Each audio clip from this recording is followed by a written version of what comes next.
No niin, yksi juttu on, mitä ilman en lähde autolla mihinkään. Ja se on tää tukevassa salkussa oleva setti.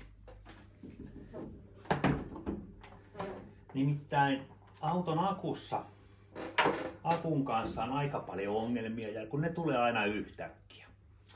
Ja aikaisemminkin on ollut juttua tästä Nokon käynnistysboosterista, mutta täällä on myöskin sitten akkulaturi Noco Genius 10, 10 amperin älylaturi.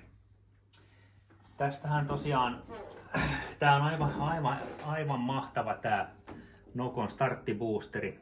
Tämä GBX55 antaa 1750 ampeeria käynnistysvirtaa, eli jos normaali akku 60 amperituntinen akku antaa 540 ampeeria, niin tämä antaa 1750 amperia.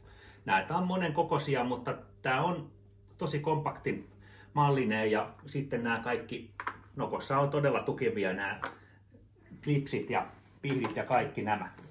Mutta sitten meillä on tämä akkulaturi, älylaturi. Ja nythän ei ole nykyään enää sitten sama millä laturilla akkuja lataa. Esimerkiksi AGM-akku, sehän ei lähde tyhjänä ottaa virtaa normaalilaturilla ollenkaan, vaan täytyy olla AGM-toiminto ja semmoinen herätystoiminto. Ja akkuhan toimii sillä tavalla, että plussasta miinukseen kulkee virta ja se muodostaa lyijysulfaattia sinne miinuslevyjen päälle sitten. Ja kun akkua ladataan, niin se lyijysulfaatti taas sitten erottuu pois sieltä ja taas on kaikki hyvin. No sitten jos sit on päässyt kertymään sinne esimerkiksi vajaana pidetyn akun takia, niin se kristallisoituu sinne ja se ei lähdekään normaali latauksella sitten sieltä liukenemaan ja akun varaustila ja kunto heikkenee.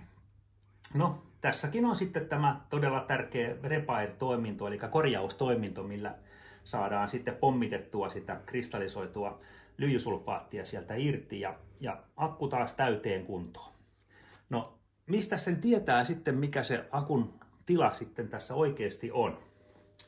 No siihen on olemassa sitten tosi kätevä ihan oma mittarinsa. Eli tämmönen aika pienehkö kapistus, eli akkutesteri. Se laitetaan akkuun. Valitaan tässä tapauksessa normaali lyijyakku. Sitten valitaan sinne amperitunnit, 60 amperituntia ja sitten se testaa.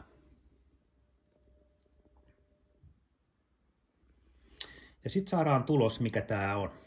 Eli tässä tapauksessa sanoo, että on aika hyvä patteri. Kunto on 87%,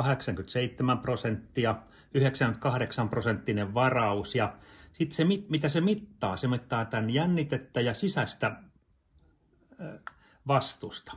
Internal resistance. Tässä tapauksessa 6,61 milliohmia.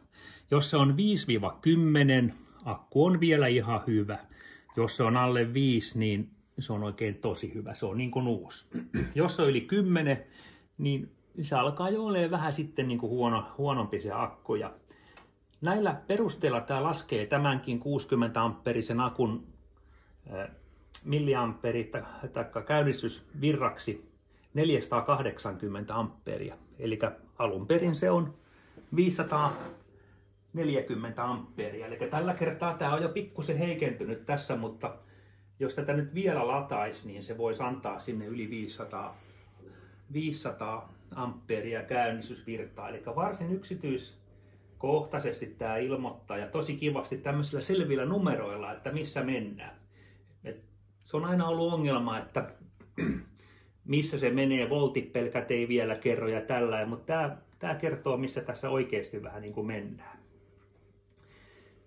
Ja nythän on niin, että tämmöinen normaali lyijyakku, niin se kärsii tosta, sen resistanssi on yleensäkin paljon isompi, mutta AGM-akuissa se on huomattavasti pienempi ja ne ei kärsi niin paljon tästä vajaassa latauksessa olemisesta. Eli AGM-akku olisi tässäkin tapauksessa kova sana, ja tämäkin on ollut tämmöisessä harrasteautossa, mikä joutuu seisomaan sitten pitkiä aikoja käyttämättä. Mutta joo, näitähän on muitakin hyviä akkunhoitolaitteita kuin Noko, CTEK sun muut, mutta kyllä tässä mä vaan näen, että Noko on mennyt pisimmälle tässä kaikissa, ja se on nämä viimeisetkin löysät ottanut joka paikasta vaan pois. Ja ihan jo tää muotoilu ja kaikki ja nämä niin tekee niin kuin todella ison vaikutuksen tähän kaikkeen.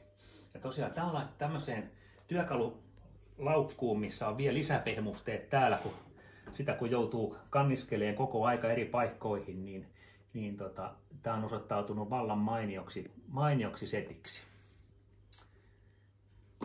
Että näin, tämä on tosiaan semmoinen jatkuva kaveri, ja aina kun autolla lähtee johonkin, niin tämä siirtyy toiseen autoon aina, ja tätä tarvii todella usein.